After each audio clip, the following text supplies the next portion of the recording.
Praise the lord. ఈరోజు దేవుని వాగ్దానము. నిత్యము భయము కలిగి ప్రవర్తించువాడు ధన్యుడు.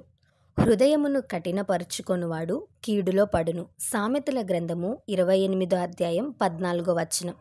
ఈ వాక్యం ద్వారా మనం తెలుసుకోవాల్సిన విషయం ఏంటంటే, దేవుని యందు భయభక్తులు కలిగి జీవించటం అనేది ఒక నెలో ఒక రోజో చేసే పని కాదు.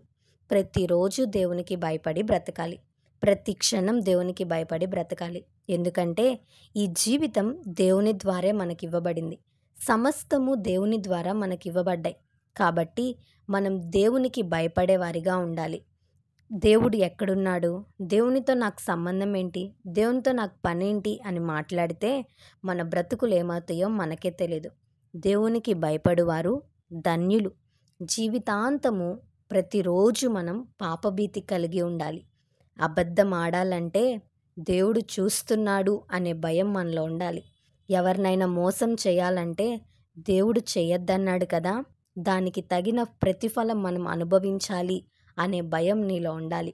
అంత మాత్రమే కాదు, కానీ దేవుడు చెయ్యొద్దు అని చెప్పిన దానిని చేయకూడదు, చెయ్యమని చెప్పిన దానిని మనం చేయాలి. మేలు చేయాలి, ఇతరులకు సహాయం చేయాలి, సమాజంలో మంచిని స్థాపించాలి, ప్రేమను కలిగి జీవించాలి. దేవుని యందు భయభక్తులు కలిగి జీవిస్తే చెడును వదిలిపెడతావు, మంచిని చేస్తావు. హృదయాన్ని కఠినపరుచుకుంటే కీడులో పడిపోతావు. దేవునితో నాకు సంబంధం లేదు, నాకు నచ్చిన విధంగా నేను జీవిస్తానని హృదయాన్ని కఠినపరుచుకుంటే నీ జీవితంలో నీవే కీడు తెచ్చుకున్న దానివి, కీడు తెచ్చుకున్న వాడివి అవుతావు. కాబట్టి దేవుని యందు భయభక్తులు కలిగి జీవిద్దాం. దేవుని దీవెనలు, ఆశీర్వాదాలు పొందుకుందాం. ఈ వాగ్దానం దేవుడు మనందరి జీవితంలో నెరవేర్చునుగాక. ఆమేన్. ఈ వీడియో మీకు దీవెనకరంగా, ఆశీర్వాదకరంగా అనిపించినట్లయితే లైక్ చేయండి, షేర్ చేయండి, కామెంట్ చేయండి, సబ్స్క్రైబ్ చేసుకోండి. మీ ప్రార్థన అవసరతలను మాకు కామెంట్ రూపంలో తెలపండి. మీ కొరకు తప్పక ప్రార్థిస్తాం. God bless you.